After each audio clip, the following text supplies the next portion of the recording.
நீங்கள் இணைந்திருப்பது ஜெஃப்னா படியனின் இரவு நேர பிரதான செய்திகளுடன். முதலில் தலைப்புச் செய்திகள். கோட்டாபயவுக்கு சொந்தமான வீடு அரசினால் பறிமுதல். ஆண்ட்ரோவின் பெயரை வைத்து ஏமாற்றும் அமைச்சர்கள். மனோ கணேசன் ஆவேசம். செம்மணி மனித புதைகுழியின் 3ஆம் கட்ட அகழ்வு பணிகளுக்காக நிதி விடுவிப்பு. இலங்கைக்குள் நுழைந்த 17 பேர் அடங்கிய அமெரிக்காவின் சிறப்பு குழு. ஜாலில் 14 பேர் போலீசாரால் கைது. கரணகுடவுக்கு தண்டனை தேவை, பொன்சேகா வலியுறுத்து. கலீலின் கைதால் நடுங்கிய பிள்ளையார். கசிந்தது அசாத் மௌலானாவின் புதிய குரல் பதிவு. ஜாலில் கவனஈர்ப்பு போராட்டத்தில் ஈடுபட்ட இலங்கை ஆசிரியர் சங்கம். சந்தேகத்திற்கிடமான அரசாங்கத்தின் நடவடிக்கை, நிலைப்பாட்டை வெளிப்படுத்திய Mahinda.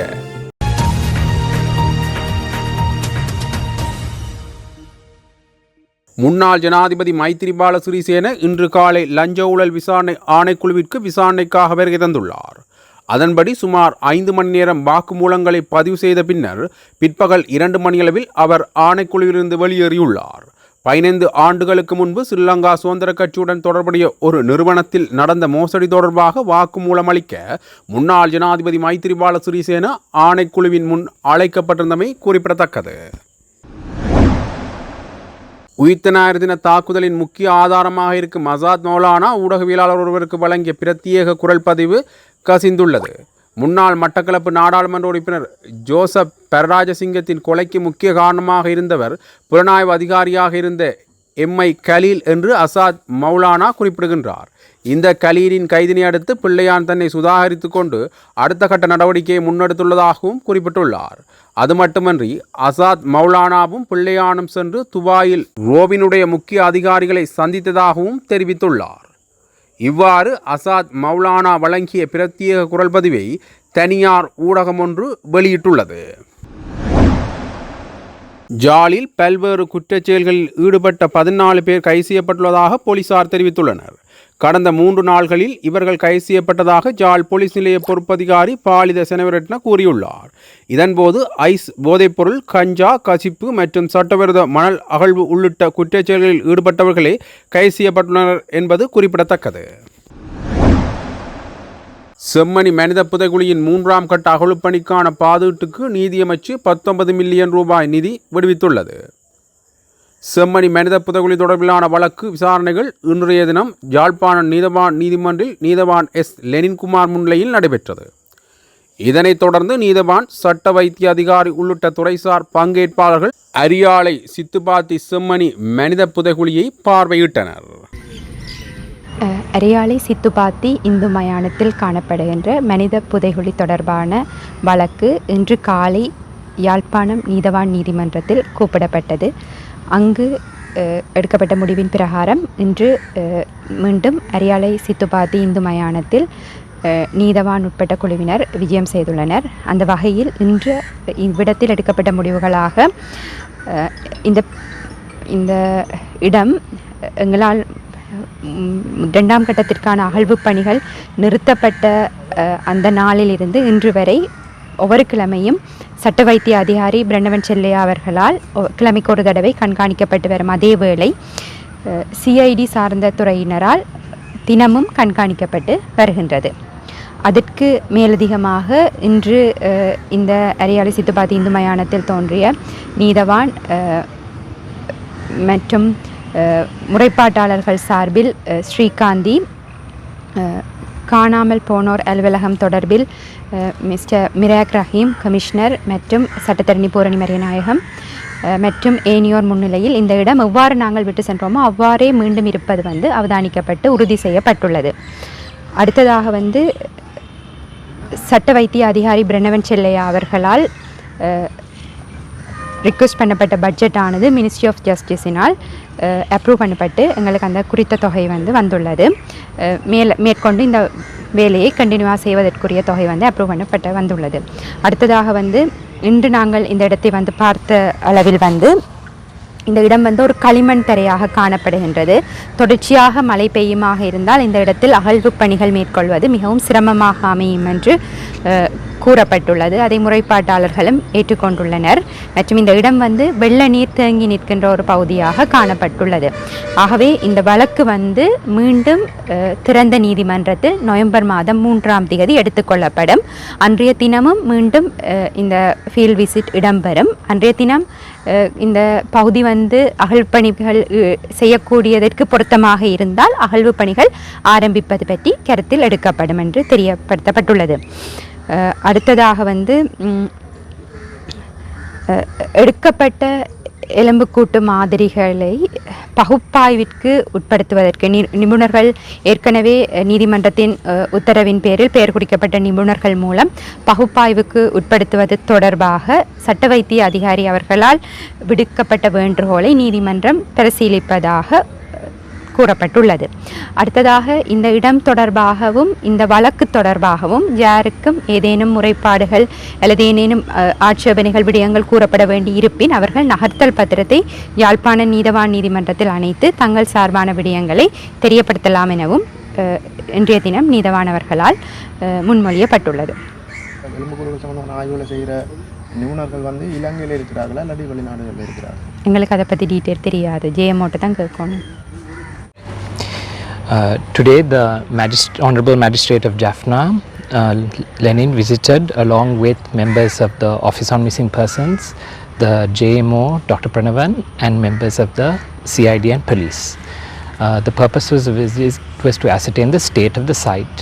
Over the last few days, there have been heavy rains in Jaffna, and due to these rains, a decision was made after the site visit to postpone excavations and to review the site situation in a few weeks when the case gets called up again on November 3rd, where the magistrate will visit the site again. The budget which was requested by Dr. Pranavan was agreed to by the Ministry of Justice, which has provided funds for the next phase of excavations and exhumations. That will therefore be delayed due to the weather conditions. Dr. Pranavan is to submit a budget to conduct the forensic analysis, which he will commence until the excavations recommence. Along with the JMO and the police, the complainant, Sri Kanti, also visited the site and was also able to give us a sense of how the site can be affected by the rains. And it was based on the suggestions made by the investigation team that the magistrate came to a conclusion. And so the site, if anyone has any complaints regarding the site situation, it can be made to the court. In the meantime, the CID is visiting daily and the JMO will be visiting on a weekly basis, in addition to the video cameras, the CCTV cameras, which are being monitored by the members of the committee of the Hindu Suttapati Cemetery. இலங்கையிலிருந்து ஏற்றுமதியாகும் மீனிற்கான தடையினை America விதித்துள்ளது. இந்த சூழ்நிலையில் அமெரிக்காவின் உயர்மட்ட தூதுக்குழு ஒன்று இலங்கைக்குள் நுழைந்துள்ளது. எனவே திரைமறைவில் பல விடயங்கள் பேசப்பட்டு கொண்டிருக்கின்றன. இந்நிலையில் அமெரிக்கா வெளியிட்ட அறிக்கை ஒன்றில் இலங்கை முதலீடு செய்வதற்கான நாடல்ல என குறிப்பிட்டுள்ளதாக பிரித்தானியாவில் உள்ள இராணுவ ஆய்வாளர் கலாநிதி ஆரூஸ் தெரிவித்துள்ளார். தனியார் ஊடகம் ஒன்றுக்கு வழங்கிய நேர்காணலிலேயே அவர் இந்த விடயத்தை தெரிவித்துள்ளார். அவர் மேலும் குறிப்பிடுகையில் அது இலங்கைக்கு பாரிய பின்னடைவை ஏற்படுத்தும். இதனால் ஏனைய நாட்டவரும் முதலீடு செய்வதற்கு தயங்குவார்கள். இந்த அறிக்கையை தொடர்ந்தே அமெரிக்காவின் உயர்மட்ட தூதுக்குழு ஒன்று இலங்கைக்கு 2 நாட்கள் விஜயம் மேற்கொண்டு வந்துள்ளது என்றும் அவர் குறிப்பிட்டுள்ளார். மாணவர்கள் உள்ளிட்ட 11 இளைஞர்களை கடத்தி கப்பம் கோரி படுகொலை செய்தமைக்காக முன்னாள் கடற்படை தளபதி வசந்த கரணகொட போன்றவர்கள் தண்டிக்கப்பட வேண்டும் என முன்னாள் இராணுவ தளபதி ஃபீல்ட் மாஸ்டர் சரத் பொன்சேகா தெரிவித்துள்ளார். ஊடகங்களிடம் கருத்து தெரிவிக்கும் போதே அவர் இதனை தெரிவித்துள்ளார். மேலும் தெரிவிக்கையில், வசந்த கரணகொட, சவேந்திர சில்வா போன்ற தளபதிகளுக்கு சர்வதேசத்தால் தடைகள் விதிக்கப்பட்டுள்ளன. ஆனால் சரத் பொன்சேகாவுக்கு தடைகள் விதிக்கப்படவில்லை என்று மஹிந்த ராஜபக்சவின் பேச்சாளர் கூறியதை அவதானித்தேன். அவர்கள் ஒன்றை புரிந்து கொள்ள வேண்டும். அமெரிக்காவால் முதலில் எனக்குத்தான் தடைகள் விதிக்கப்பட்டன. இந்த தடைகள் காரணமாக நான் இன்றளவும் அமெரிக்காவுக்கு செல்ல முடியாது. ஆனால் ராஜபக்சக்களுக்குத்தான் தடைகள் இல்லை. அவர்கள் சுதந்திரமாக அமெரிக்காவுக்கு சென்று வருகின்றனர். அத்துடன் கர்ணகொட போன்ற இழிவான செயல்களில் நான் ஈடுபட்டதில்லை. மாணவர்கள் உள்ளிட்ட 11 இளைஞர்களை கடத்தி கப்பம் கோரி படுகொலை செய்தது கர்ணகொட என்பது அனைவருக்கும் தெரிந்த விடயம். எனவே அத்தகைய நபர்களுக்கு பொருளாதார தடைகள், பயணத் தடைகள் மட்டும் போதாது. அவர்கள் சிறைகளில் இருக்க வேண்டியவர்கள் என குறிப்பிட்டுள்ளார். மலேக ஜேவிபி அமைச்சர்கள் அனுரவை ஏமாற்றுகின்றார்கள் என முற்போக்கு கூட்டணி தலைவர் மனோ கணேசன் தெரிவித்துள்ளார். இன்று நடத்தப்பட்ட விசேட ஊடக சந்திப்பின் போதே தமிழ் முற்போக்கு கூட்டணியின் தலைவர் மனோ கணேசன் இவ்வாறு தெரிவித்துள்ளார். அவர் மேலும் தெரிவிக்கையில், இந்த 10,000 தனி வீட்டு திட்டம் என்பது தமிழ் முற்போக்கு கூட்டணியாகிய நாம் இந்திய பிரதமர் நரேந்திர மோடியை அழைத்து வந்து நோர்வுட் நகரில் அவருக்காக நாம் நடத்திய வரவேற்புகளில் அவர்களிடம் கேட்டு பெற்று அவரது வாயால் இந்திய அரசின் சார்பில் அவர் வழங்கிய உறுதிமொழியின் மூலம் இலங்கை வாழ் மலேக மக்களுக்காக நாம் பெற்றுக் கொடுத்ததாகும். இதையே இன்றைய அரசு முன்னெடுக்க முனைவதாக தெரிகின்றது. நல்லது, அதற்கு நாம் ஒத்துழைப்பு வழங்க தயாராக உள்ளோம். ஆனால் அரசாங்கத்தில் இருக்கும் ஜேபிபி மலைநாட்டு அமைச்சர்கள், எம்பிக்கள் இந்த திட்டத்தை நடைமுறைப்படுத்துவது தொடர்பில் தாம் அனுபவமற்றவர்கள் என்பதை முழு உலகிற்கே வெளிச்சம் போட்டு காட்டி வருகின்றார்கள் என குறிப்பிட்டுள்ளார். முன்னாள் ஜனாதிபதி கோட்டபாய ராஜபக்சவுக்கு சொந்தமான வீடு அரசாங்கத்தினால் கையகப்படுத்தப்பட்டுள்ளது. கதிர்காமம் மெனிக் ஆற்றின் அருகே அமைந்துள்ள கோட்டபாய ராஜபக்சவுக்கு சொந்தமான வீடு நீதிமன்றத்தால் நீர்ப்பாசனத்துறையிடம் ஒப்படைக்கப்பட்டுள்ளது. குறித்த வீட்டினை மொனராகலை நீர்ப்பாசன இயக்குனர் அப்துல் ஜப்பார் கையகப்படுத்தியுள்ளார். எதிர்காலத்தில் அரசு அதிகாரிகளுக்கு தங்குமிட வசதிகளை வழங்க இந்த கட்டணம் பயன்படுத்தப்படும் என்று மொனராகலை நீர்ப்பாசன இயக்குனர் தெரிவித்துள்ளார். மெனிக் நதி வனப்பகுதியில் உள்ள நீர்ப்பாசன திணைக்களத்திற்கு சொந்தமான நிலத்தில் கட்டப்பட்ட கோட்டபாயவின் இந்த வீடு தொடர்பாக சிறிது காலமாக விசாரணைகள் நடத்தப்பட்டு வந்தது. இது தொடர்பாக கதிர்காமம் பிரதேச சபையின் முன்னாள் தவிசாளர் அசோக விக்ரமசிங்கவும் முன்னர் கைது செய்யப்பட்டிருந்ததாக கூறப்படுகிறது. மேலும் முன்னாள் ஜனாதிபதி கோட்டபாய ராஜபக்ச, முன்னாள் ஜனாதிபதி மஹிந்த ராஜபக்சவின் மகன் ஜோசித ராஜபக்ச, ருஹினு கதிர்காமம் மகா தேவாலவின் பஸ்நாயக்க நிலமே, திசான் குணசேகர மற்றும் பலர் ஆகியோரிடம் இருந்து காவல்துறையினர் வாக்குமூலங்களை பதிவு செய்துள்ளனர். இதன்படி கதிர்காமம் பிரதேச சபையால் வழங்கப்பட்ட ஒப்புதல்களின் சட்டபூர்வ தன்மை கேள்விக்குறியாக இருந்த நிலையில் குறித்த வீடு பறிமுதல் செய்யப்பட்டுள்ளது. இந்த நிலையில் எதிர்காலத்தில் பறிமுதல் செய்யப்பட்ட இந்த கட்டணம் அரசு அதிகாரிகளின் தங்குமிடத்திற்கு பயன்படுத்தப்படும் என்று எதிர்பார்க்கப்படுகின்றது என்று நீர்ப்பாசன பணிப்பாளரும் குறிப்பிட்டுள்ளார். அத்துடன் குறித்த நடவடிக்கை மூலம் அரசுக்கு புதிய வருவாய் ஆதாரத்தை ஊக்குவிப்பதே நோக்கம் என்றும் அவர் சுட்டிக்காட்டியுள்ளார். இலங்கை ஆசிரியர் சங்கம் இன்றைய தினம் காலை வடமாகாண கல்வித் திணைக்களத்துக்கு முன்னால் கவனஈர்ப்பு போராட்டத்தில் ஈடுபட்டனர். ஆசிரியர் இடமாற்ற கொள்கையை சரியான முறையில் நடைமுறைப்படுத்துமாறும், தற்போதுள்ள ஆசிரியர் இடமாற்றத்தில் அரசியல் பாகுபாடு மற்றும் பழிவாங்கல்கள் காணப்படுவதாகவும் போராட்டத்தில் ஈடுபட்ட ஆசிரியர்கள் தெரிவித்தனர்.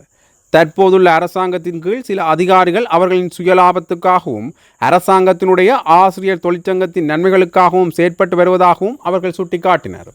கடந்த 10 வருடங்களுக்கு மேலாக கஷ்ட பிரதேசம், அதி கஷ்ட பிரதேசங்களில் பணிபுரிந்த ஆசிரியர்களுக்கான இடமாற்றங்கள் சரியான முறையில் வகுக்கப்படவில்லை எனவும், குறித்த இடமாற்றங்களில் பல குறைபாடுகள் உள்ளதாகவும் அவர்கள் தெரிவித்துள்ளனர்.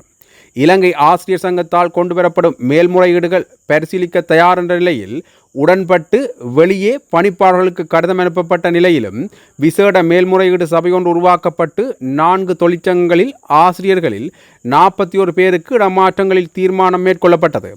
இடமாற்ற சபைக்கு தலைமை தாங்கிய அப்போதைய மாகாண கல்வி பணிப்பாளர் போலியான பழிவாங்கல்கள் வேண்டுமென்ற அரசியல் லாபத்துக்காக செயற்பட்டுள்ளதாக போராட்டத்தில் ஈடுபட்டவர்கள் குற்றம் சுமத்தியுள்ளனர்.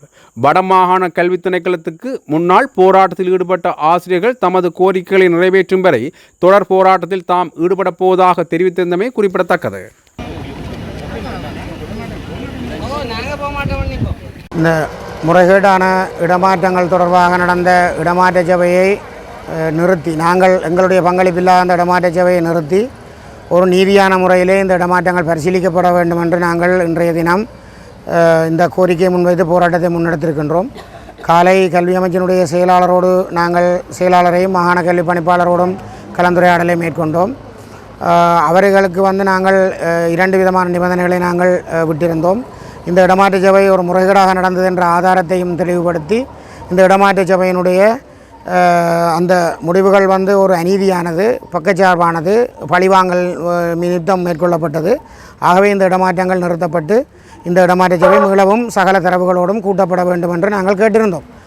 அதே அடிப்படையிலே அங்கு அவர்கள் பொருத்தமான முடிவுகளை பரிசீலித்து சொல்வதாக தெரிவித்திருந்த நிலையில் வேறு ஒரு விதமான ஒரு பரிசீலனைக்குள்ள முடிவையும் வந்து நீங்கள் அதை பரிசீலித்தால் நாங்கள் அதை பரிசீலிப்பதாகவும் தெரிவித்திருந்தோம். அதே நேரம் இன்றைய தினம் மதியத்துக்கு பிறகு வடமாகாண ஆளுநர் செயலகத்துக்கு முன்பாகவும் நாங்கள் போராட்டத்தில் ஈடுபட்டோம். வடமாகாண ஆளுநரும் அந்த சந்திப்புக்கு இணங்கி எங்களோடு சந்தித்திருந்தார். அதன் அடிப்படையிலே அவரிடம் நாங்கள் அந்த முறைகேட்டு விடயங்கள் அனைத்தையும் சொன்னோம். இடமாற்ற சபையிலே தீர்மானிக்கப்பட்டதுக்கு மாறாகவே வந்து பலருடைய பெயர்கள் புதிதாக சேர்க்கப்பட்டமையும், இடமாற்ற சபையிலே தீர்மானிக்கப்பட்ட நபர்களை விட குறைவான அளவிலே வந்து பெயர்கள் பிரசுரிக்கப்பட்டு சிலர் வந்து பழிவாங்கப்பட்டிருக்கின்ற விடயங்களையும் வந்து நாங்கள் புள்ளி விவரத்தோடு அவருக்கு நாங்கள் தெரிவித்திருந்தோம். ஆனாலும் அவர் ஒரு பொருத்தமான ஒரு பதிலையும் தெரிவிக்கவில்லை. அவர் அதிகாரிகளோடும் கலந்துரையாடித்தான் அந்த பதிலை சொல்ல வேண்டும் என்கின்ற அடிப்படையிலே அவர் நழுவல் போக்கை மேற்கொண்டார். உங்களுக்கு தெரியும், அவரும் ஒரு அரசு சார்பான ஒரு கட்டமைப்பு கீழே இயங்குகின்ற ஒரு ஆளுநர். அவரும் இந்த ஜேவிபியினுடைய தொழிற்சங்கத்துக்கும் இடையிலே வந்து மிக நெருங்கிய தொடர்புகள் இருக்கிறது. அதே நேரம் ஜேவிபியினுடைய தொழிற்சங்கமாக இருக்கின்ற பொதுச் செயலாளர் தான் இந்த அரசாங்கத்தினுடைய பிரதி அமைச்சராகவும் இருக்கின்றார். ஆகவே இந்த தொழிற்சங்கத்தினுடைய பழிவாங்கல் என்பது வந்து இலகுவிலே வந்து ஒரு ஆளுநராலே வந்து நிறுத்தக்கூடிய ஒரு விடயம் அல்ல என்பதையும் எங்களால் புரிந்து கொள்ள முடியும். ஆனால் இப்படியான விடயங்களை வந்து நாங்கள் அனுமதிக்க முடியாது. இந்த ஆசிய சமூகத்தை சேவையின் தேவை என்கின்ற அடிப்படையிலே பழிவாங்கலுக்கு உட்படுத்துகின்ற விதமாக அதனுடைய நோக்கம் வேறு. சேவை உண்மையாக தேவையான ஒரு இடத்துக்கு ஆசிரியர்களை வந்து பதிலீட்டை வழங்குவது என்பது வேறு. ஆனால் சேவையின் தேவை என்கின்ற அந்த ஒரு பதத்தை பாவித்து ஆசிரியர்களை பழிவாங்குகின்ற விதமாக, அதுவும் அதிகாரிகளும் அரசியல் ரீதியாகவும் பழிவாங்குகின்ற விதமாக மேற்கொள்கின்ற ஒரு ஆயுதமாக இந்த இடமாற்றத்தை வந்து பயன்படுத்த முடியாது என்கின்ற விடயத்தையும் நாங்கள் தெரிவித்திருந்தோம். அந்த அடிப்படையில் அவர் உறுதியான முடிவதையும் வந்து சொல்லவில்லை. அவருடைய அந்த உறுதியான முடிவுக்கு ஒரு கால அவகாசத்தை வந்து நாங்கள் வழங்க வேண்டிய தேவை இருக்கிறது. அந்த வகையிலே இன்றைய தினம் நாங்கள் பெண் ஆசிரியர்களை நாங்கள் 3 மணியோடு இந்த போராட்டத்தில் இருந்து அவர்கள் விலகி நாளை காலை 8:30 அவர்கள் மீண்டும் அந்த போராட்டத்திற்கு வருவார்கள். ஆண்களாகிய ஆசிரியர்கள் அவர்கள் கிட்டத்தட்ட மாலை வரை அவர்கள் இங்கே இருந்து அந்த போராட்டத்தினுடைய தொடர்ச்சியை மேற்கொண்டு நாளைய தினம் மீண்டும் இந்த போராட்டத்துக்கு வருவார்கள். இப்படியே தொடர்ச்சியாக இந்த போராட்டம் ஒவ்வொரு தினமும் தீர்வு கிடைக்கும் வரை முன்னெடுத்து அந்த தீர்வு ஒரு பழிவாங்குகின்ற நோக்கமல்லாத ஒரு பொருத்தமான தீர்வு வந்து எங்களுக்கு கிடைக்கும் வரை, விசேஷமாக இந்த இடமாற்ற பழிவாங்கலுக்கு உட்பட்ட விடயங்கள் ஒரு தரவு ரீதியாக உள்வாங்கப்பட்டு ஆசிரியர்களுடைய தனிப்பட்ட தரவுகள் வைத்து மேற்கொள்ளுகின்ற ஒரு நீதியான இடமாற்றமாக மேற்கொள்ளப்பட வேண்டும் என்ற கோரிக்கையின் அடிப்படையிலே இந்த இடமாற்றம் வந்து மீண்டும் நடைபெற வேண்டும் என்கிற அடிப்படையில் எங்களுடைய கோரிக்கை முன்வைக்கப்பட்டுள்ளது. திருப்பட்டி பாடசாலையில் 2007 தொடக்கம் 2015 மட்டும் வேலை செய்தோம். அதாவது 8 வருஷங்கள். அதாவது இது வந்து வெளி மாவட்ட சேவைக்கு ஒத்த சேவை தான் அந்த நேரம். இருப்பட்டி என்றைக்கு எங்களுக்கு பஸ் ரூட் இல்லை. அப்போ சந்தியில் வந்து பஸ் இறக்குனா நாங்கள் அரைவாசி நாள், அதாவது 6 கிலோமீட்டருக்கு மேலே நடந்து போனது தான் அதிகம். அதை விட யார் ரோட்டால் போவாங்களோ இல்லை மறித்து ஏறி போன காலம் கூட. லேண்ட் மாஸ்டரில் பஸ் இல்லை, லேண்ட் மாஸ்டரில் டிராக்டர் இல்லை, ஏன் ஆம்புலன்ஸில் கூட நாங்கள் ஸ்கூலுக்கு போய் இறங்கி இருக்கிறோம். ஏன்னா அந்தளவு எங்களுக்கு பாதையும் சரியில்லை. 2வது வந்து எத்தனையோ காவலரன்களில் வந்து நாங்கள் இறங்கி நடந்து தான் போயிருக்கோம். இப்படி கிட்டத்தட்ட நாங்கள் ஸ்கூலுக்கு போய் சேர 9 மணி 9:30 ஆகும். அந்த நேரத்தில் 8 மணிலேருந்து 2 மணி மட்டும் ஸ்கூல். திருப்பி 2 மணிக்கு வெயில் காலம் நடக்க வலிக்கிட்டால் 3 மணி 3:30 தான் மெயின் ரோட்டுக்கு வரும். அங்கேருந்து பஸ் ஏறி வீட்டை வர 5 மணி ஆகும். நாங்கள் இப்போ கிளிநொச்சி முல்லைத்தீவுக்கு போகிற டைமும் உண்டு தான்.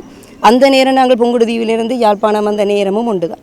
அப்போ நாங்கள் இவ்வளவு சேவையை செய்து போட்டு 8 வருஷமாக கஷ்டப்பட்டு திருப்பியும் கிளிநொச்சிக்கு போகின்றது இது வந்து சரியில்லாத ஒரு வேலை. 2வது இப்போ பிள்ளைகள் எல்லாம் வளர்ந்துட்டு அந்த நேரத்தில் சின்ன பிள்ளைகள் அரட்டையும் கொடுத்துட்டு போகலாம். இப்போ பிள்ளையெல்லாம் அரட்டை விட்டுட்டு போகிறோம், ஹஸ்பண்டும் இல்லை. பிள்ளை நான் விடியவள் ஒழும்பி 6 மணிக்கு கிளிநொச்சிக்கு போகணும்னு சொன்னால் 2 பொம்பளை பிள்ளையும் ஒழும்பி தானே ஆட்டோ எடுத்துக்கொண்டு தானே போகுமா. 2 நாள் அயலில் இருக்கிற சனம் பார்த்தோன்றிருக்கும். வீட்டை பள்ளிக்கூடம் முடிஞ்சு வந்தால் கதவை பூட்டிட்டு 2 3 நாள் அவங்களே நோட் பண்ண வலிக்கிடுவாங்க. இந்த பிள்ளைகள் 2 தனியே இருக்குது அம்மா வரையில். நான் எப்படியும் வந்து சேர 3:30 ஆகும் அங்கேருந்து வந்து சேர. அதுக்குள்ளே எந்த பிள்ளை கொண்டு நடந்தா இது பாதுகாப்புவே சரிவினமா. இப்போ ஒரு வெளி மாவட்டத்துக்கு வரைக்கும் நாங்கள் அதிக கஷ்டப்பிரதேசம் செய்துட்டோம், கஷ்டப்பிரதேசம் செய்துட்டோம். இனியும் நாங்கள் கிளிநொச்சிக்கு போய் ஏன் கஷ்டப்பிரதேசம் செய்யணும். பானபடியாக செய்யாத ஆக்களை பார்த்துக்கிட்டு இந்த இடமாற்றத்தை ஒரு மீள் பரிசீலனை செய்து பார்த்து அதுக்கு ஒரு தீர்வை தருவோம் நான் கேட்டுக்கொள்கிறேன். முன்னாள் ஜனாதிபதி மஹிந்த ராஜபக்ச தனக்கு வழங்கப்பட்டிருந்த பாதுகாப்பு அதிகாரிகளை நீக்கிய தற்போதைய அரசாங்கம் தனது பாதுகாப்பை ஏன் மீண்டும் வழங்க முடிவு செய்துள்ளது என சந்தேகம் வெளியிட்டுள்ளார். தென்னிலங்கை பத்திரிகை ஒன்றுக்கு வழங்கிய அறிக்கையில் அவர் இந்த கேள்வியை முன்வைத்துள்ளார். இந்த நிலையில் முன்னாள் ஜனாதிபதிகளிடமிருந்து நீக்கப்பட்ட பாதுகாப்பை மீண்டும் வழங்க அரசாங்கம் விரும்பினால் அதை மறுக்க விரும்பவில்லை என்றும் அவர் குறிப்பிட்டுள்ளார். இதன்படி முன்னாள் ஜனாதிபதிகளுக்கு பாதுகாப்பு தேவை என்று எந்த ஒரு குழந்தையும் கூட உணரும் என மஹிந்த சுட்டிக்காட்டியுள்ளார். எவ்வாறாயினும் அந்த பாதுகாப்பை நீக்கி அதை மீண்டும் வழங்குவதற்கான நோக்கம் குறித்து தான் கவனம் செலுத்தியுள்ளதாக அவர் மேலும் தெரிவித்துள்ளார். இவ்வாறானதொரு பின்னணியில் அண்மையில் அரசாங்கத்திடம் ஒப்படைக்கப்பட்ட குண்டு துளைக்காத வாகனத்தை முன்னாள் ஜனாதிபதிகளான மஹிந்த ராஜபக்சவும் மைத்திரிபால சிறிசேனவும் மீளக் கோரியுள்ளனர். இந்த நிலையில் அதற்கு பதிலளித்துள்ள அரசாங்கம் பொதுமக்கள் பாதுகாப்பு அமைச்சின் கீழ் செயல்படும் பாதுகாப்பு மீளாய்வு குழுவின் தீர்மானத்தின் அடிப்படையிலேயே முன்னாள் ஜனாதிபதிகளான மஹிந்த ராஜபக்ச மற்றும் மைத்திரிபால சிறிசேனா ஆகியோருக்கு குண்டு துளைக்காத வாகனம் மீள வழங்கப்படலாம் என தெரிவித்துள்ளது. தொடர்ந்தும் செய்திகளை அறிந்து கொள்ள ஜெஃப்னா புடியன் யூடியூப் தளத்தோடு இணைந்திருங்கள். நன்றி, வணக்கம்.